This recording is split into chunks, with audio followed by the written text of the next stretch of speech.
Well, hello everyone and welcome to 2026 here on the Smallholding. As you can see, we're still here and we're still loving what we're doing, so we're going to give you another year's update of what we're going to be getting up to this year on the Smallholding. Right, so what seems to be tradition, on our first video of the year we start down here in our little wooded area, only this year we've got the fire on because it's absolutely freezing. So then we'll take you for a walk around and show you what plans we've got for this year and what we did and what we didn't get done last year.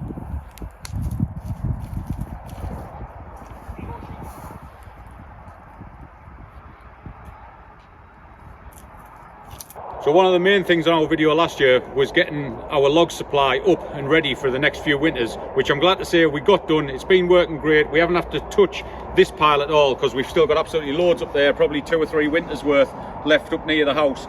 So I didn't need to get on with this. The good thing is it's just laid here seasoning, so by the time I do get to come around to cut it, it'll be just ready to burn straight away. So even if I do or don't get onto it this year, we're not so fussed about that, but we will get it shifted eventually and stacked somewhere else.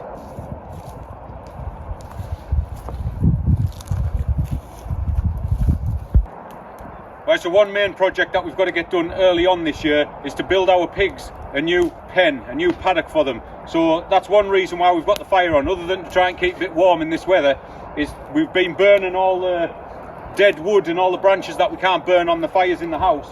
We've just been getting rid of them from down this area down here because this is going to be the new pig area for the next 2 or 3 years coming up. So we're going to run it from that fence in the background there. I don't know if you can see just to the right to me there is where the log pile I've just come from. So we're just going to work on the right hand side of the log pile to the back fence there, which is separates us from our neighbours, which again is another project because that fence needs replacing, so that's also on the list.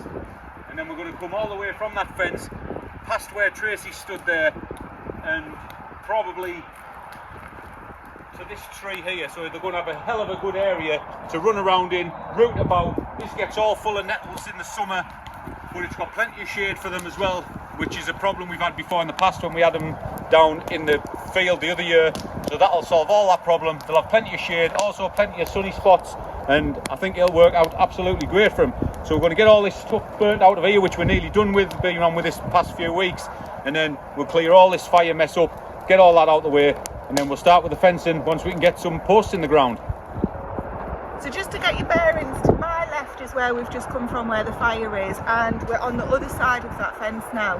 This area here on our video for New Year's Day last year in 2025, I was telling you that this would be the pig area during 2025, and that's exactly what we did. So last year we got a couple of pigs, going to talk about those in just a moment, but in terms of practicality and projects that we've got going on, this area that we've used for the pigs for the last couple of years, it needs to be taken down and it needs to become just part of the bigger field again. So that in itself is a job. One of the things that we do fall foul of is just putting it on the to-do list as something to do, whereas it's actually a project in itself. This is a full weekend's bit of work for us to get all this taken down properly, to get the posts out, make it safe so the holes in the ground where the posts come out of aren't going to have any legs in them that are going to get broke, etc.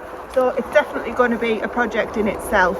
So all of this here is going to come down, the pigs are going to go in on the other side, and this will all just become part of the field again.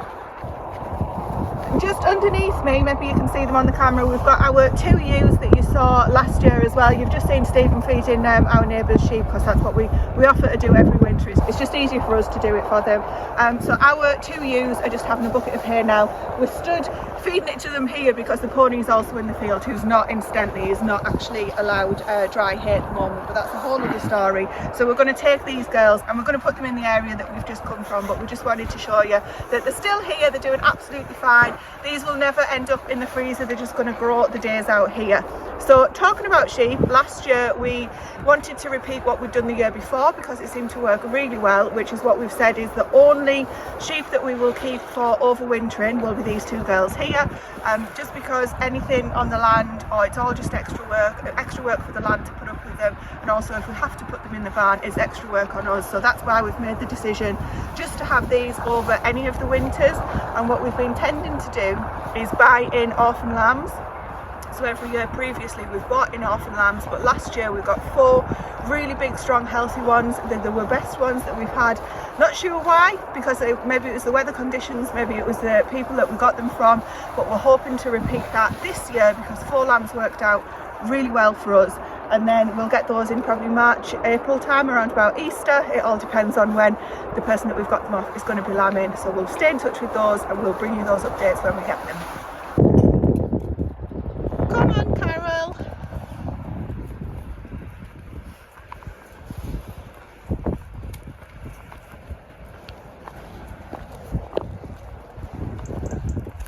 Come on, Nettle, it's okay, good girl.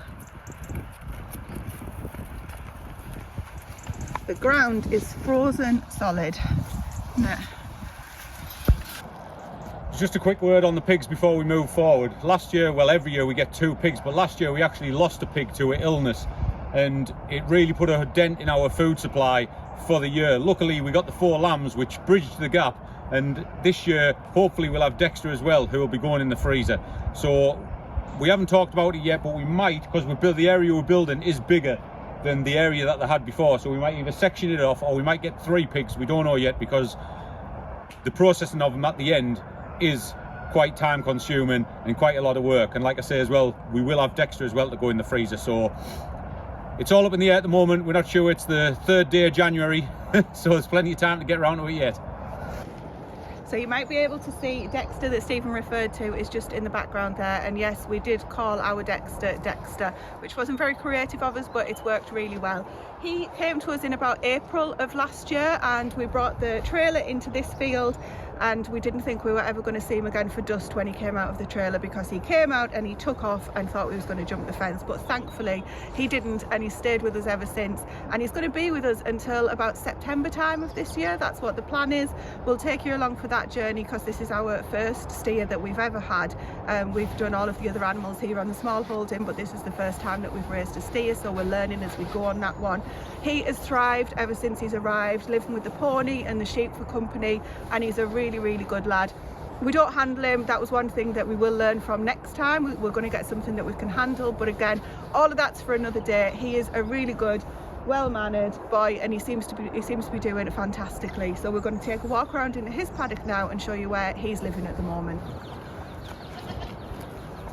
Well, we're just coming around to show you the shelter, which is here. We'll talk to you about that in a moment, but there's the chicken that has hatched all these chicks out unexpectedly, might we add. We didn't think the eggs would be fertile, but she was adamant on sitting on them, and she seems to have just come around here and brought them around for a little scratch around.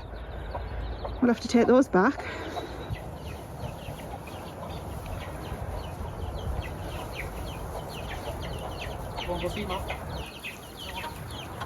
There, she's shouting them, she's shouting them. It's like toddlers. Hang on, stay there, they'll hear them, they'll hear her. Come on, rebel child. There we go. As you were. Right, so we're around at Dexter's abode here, and this was one of the jobs we had on the list for winter last year, which we finally got done in about the end of November, and it's worked out an absolute treat. He absolutely loves it.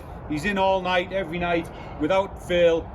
The little add-on here we put in for the sheep, but they don't really use that because they don't like to get too close to Dexter, so I'm going to take that back off and put it back over there in the field where the sheep like to be. But the main project was getting this built, so we converted the shed. Like I said last year, it's had everything in there, from chickens, ducks, turkeys, geese, sheep, everything. And now it's Dexter's home for the foreseeable, well, at least till September. And I know we talk about him as a pet, which he is a pet. We look after him like a pet, treat him like a pet, but he is here for a reason, like most of the animals on the Smallholding. We do raise our own meat, we don't buy meat. So ultimately, that's what he is for. He's for our consumption. But as he's here, and for the time he is with us, we'll treat him as good as we treat our own pets. So as Stephen said, this is more of just a quick job to do, to move this. It's actually an old oil tanker that was converted for a pig house at one point that we're going to get the sheep to use. So we'll get that moved so that the sheep can get that utilised in January and February, because obviously that's the coldest months generally that we get. It'll just give them a little bit more protection.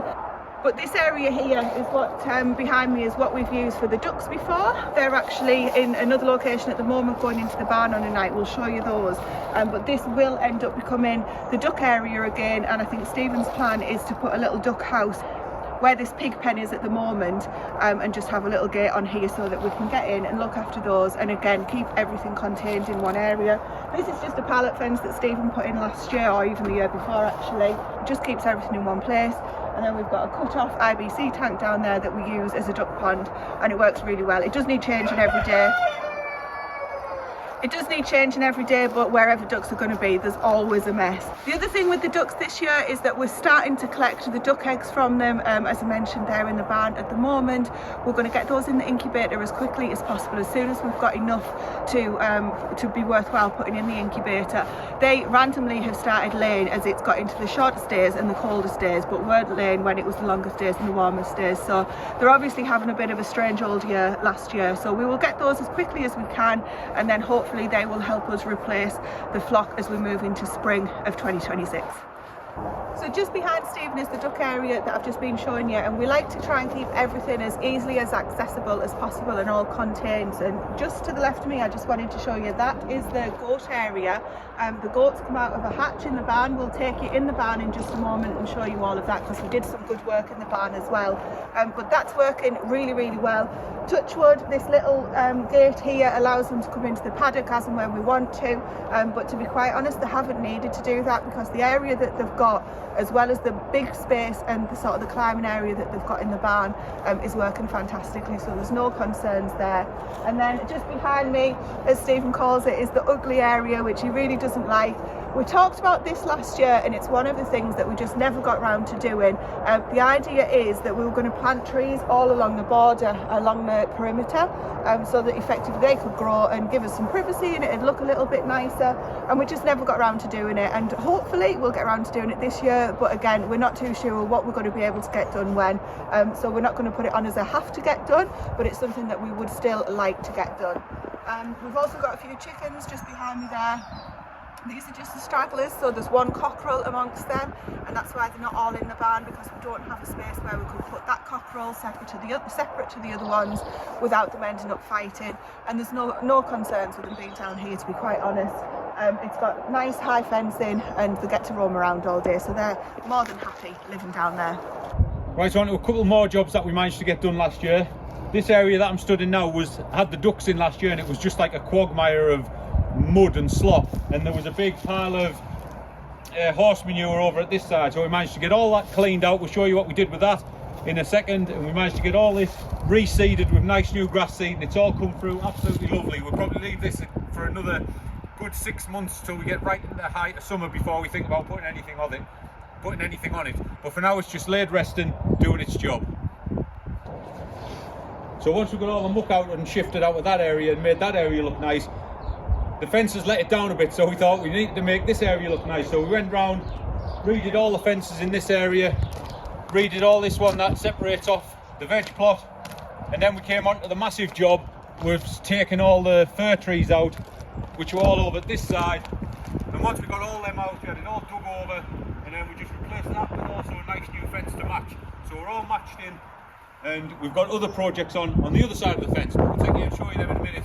Just going to go into the veg plot. Trace going to tell you what we got on with in there. Well, it's getting absolutely freezing out here now, but we wanted to show you where all of the muck that Stephen mentioned that we cleared away from over where the ducks were last year, where the muck ended up, and it was in these beds here that you can see we've replaced a lot of the beds that were already here that were completely rotting and dropping to bits and were not very usable and were more impractical sizes. So Stephen replaced all of those with brand new beds. So there's 4 beds here, so 3 small ones and 1 wider one which we're using for squash. And then in the distance there's 3 more beds up there that were also replaced, or 4 in fact, I think. I get it right, I'm doing them an injustice. And there's more work to do in here this year, but we're not too sure if we're going to end up replacing. There's a big bed here just to the right of me, to the left of you guys. We don't know if we're going to replace the sides on that and build it up, or we don't know what we're going to do yet basically, but there's some work that we need to get done, and we'll get into those reasons as the year goes on and take you along for all of those improvements as well. Now, one job that we didn't expect to have, is always the case, there's always jobs that you don't expect to need to do, but last year one job that we didn't expect to have on was to replace the posts on this pagoda. If you just want to come over and have a look at this. these posts here, majority of them are all brand new because we came out after a storm one day and this was on a bit of a wonk, shall we say, and it turned out that most of the posts were completely rotten and needed replacing, and it was super unsafe. The weight in this thing is just phenomenal. So we had that job and that expense that was completely unplanned that we needed to get done over the period of a couple of weekends as well, because at the end of the day Stephen and I both work full time, so the only chance that we get to do all of these jobs where there's big pieces of work to get done is generally on weekends. In the summer it's a bit better because you've got time on evenings, etc., but you can't get started and spend a good 8 hours at something until you've got the weekends to come round. So that's why we try and plan as much as we can, and then anything that comes along that's unplanned we just try and deal with it as and when. And the other thing that we got done last year was to put these 2 flower beds in. Now we didn't know they were going to be flower beds when we started putting them in. There was just an area here that had a couple of trees in it, an apple tree, a couple of ivy trees, and it was grassed over, and we wanted to get it changed and incorporated into the vegetable plot for various reasons. We didn't know they were going to be flower beds when we did them, but our daughter is very much just starting to get into her flowers and she's been thriving at it, absolutely loves it. So she's taken over these 2 beds and she's going to be growing flowers in them all of this year too. So another couple of jobs that we've got on the list for this year, just before we go into the barn and get a warmth, is this area behind me. Now this wasn't on the list for last year, but we just started it anyway because it seemed like a good idea, and once it gets finished I'm sure it'll be a beautiful usable space. So I got all the base started last year, but then unfortunately work got busy and the weather got in the way, so I didn't manage to get it finished. But all the base is finished, it's just the railings and the actual decking to go on that. And this area here up against the fence, probably coming out to about here, is just all going to be raised flower bed. Like Tracy said, Grace is really into her flowers at the minute, so she's going to be looking after all that, so that's a job off our hands. But also when I've finished building this, we're going to replace this whole garden fence behind us and put in a proper farm gate so we can actually get vehicles in here for when we need to, for whatever we need to do for whatever reason. Just that's a little bit too small, and that fence has been chopped up and rebuilt a few times, so it is a bit unsteady, so we'll replace that as well as another project to go on the list. Well, it's getting really cold, as I said, so we've just been and brought the pony in and put a rug on him, and this is what we wanted to show you, his new area here, in case you've not seen it before. Last year this was the goats area, which I'm going to show you those guys in just a moment. They had all of this area at the back, but Stephen's actually converted this for the little pony because unfortunately in February of 2025 we lost our big horse. So our girl called Lydia, she was 28 years old and had been with us for a very long time, so that was a super sad loss, and with that it did mean that there was adaptations that we needed to make in the barn. Sonic actually can't see over a standard stable height door, so it was the perfect opportunity to move him around into a larger penned area. As I say, Stephen has transformed this so that it's suitable for him, and he can see over his little garden gate, because as I say, I couldn't see over the bigger stable door, so he has been thriving, living in there. And also next to him, if you can still hear me because the ducks are starting to come in, is a stable and a half, which Stephen added on this extra bit to make the extra half of the stable for the goats, because they'd got kicked out of their accommodation, needed somewhere to live, and they're living next to Sonic, which is working out fabulously, because the idea was, with him not having any companionship of another horse now, he's out with the Dexter and the sheep during the day or whenever he's in the field, but when he's in the barn on a night he didn't have anybody, so the goats are now living next to him, and over there, which is where the goats sleep, they actually sleep next to where he stands during the night. And then just behind Stephen, because of the move around that we did, we've created 2 empty stables, or freed up 2 stables. This one here is just for basically storage at the moment. We've got some straw in there, some other bits and pieces, some of the tools go in there as well. And also the one next to this, again, same situation. We've got the hay in there that we're currently using when we get deliveries of whatever we might need for the animals. We get them in there as well. Oh my goodness, that's so adorable. So that's working fantastically. If we ever get a sick animal, or if somebody needs to come in here, it's going to be really easy to utilise those. Well, one job that we did a few years ago was built these pens for the chickens, because we wanted to house everything in the barn for the winter, so that you'd just come in the barn, one job, lock everything up from in here, and then that'll be it. So I'm glad to say they're still holding strong and working out brilliant, and they should be with us hassle-free for another good few years yet to come. So the last thing we did in the barn was this bad boy over here, which was on the list to get this last year, keep forgetting my years, was on the list last year to get. We picked up this old trailer and totally restored it to what it is now. And it took its maiden voyage last week to pick up some straw, or a few weeks ago picked up some straw, and now it's just housing some bales, put some bales up there, keep the rats out of the way, and hopefully this will serve as well with all the animals and all the jobs that we've put on this year. Well, we're losing light and we are freezing cold. Stephen's just gone down to get that fire going a little bit more, and the other couple of animals that we wanted to mention that we're hoping to get this year is something that we haven't had for a good few years. When we first moved in here 10 years ago on the Smallholding, we had geese, and then we passed them on, and that's a regret that I've always had, was letting our geese go. So I'm hoping that we're going to be able to get more geese this year. And secondly, turkeys. We've had turkeys a few years ago, and I think we had them for 2 years running. I really enjoyed them, and it's just we've never got back around to getting them again. So we're definitely going to be looking for turkeys this year. We just didn't seem to get the timing right in 2025. So fingers crossed we'll have both of those things in 2026. Well, we've come inside, standing in front of the yard, get the thaw out a bit because it's below freezing out there now and it's getting a bit nippy. So just while we've come inside, one of the other projects that we've got on is a renovation to the other room, which we're going to be creating an office/library space, which I'm going to be getting started on in the next video because I can't get a spade in the ground outside yet. So that'll be my job for the coming days. And as well as everything that we've talked about outside, we will of course be doing our usual of raising meat birds and growing as much of our fruit and veg as possible, as well as preserving it and showing you all of that along the way, with the added extra this year of some health and well-being things that Stephen and I are going to be focusing in on. Now don't worry, we're not going to turn it into a health and well-being channel, far from it, but we will be yoga class next video. Stephen in his spandex. But we will be reporting back on how we're getting done, probably once a month or something like that, on the monthly check-ins of how things are going on the Smallholding. So we hope you've enjoyed this video. We're going to warm up a little bit and then crack back on. Stephen's got work to be getting done. I'm sure there'll be more projects added to the list as we move through the year, but we'll see what the year brings us. Thank you very much for watching, and we'll see you very soon on a brand new video.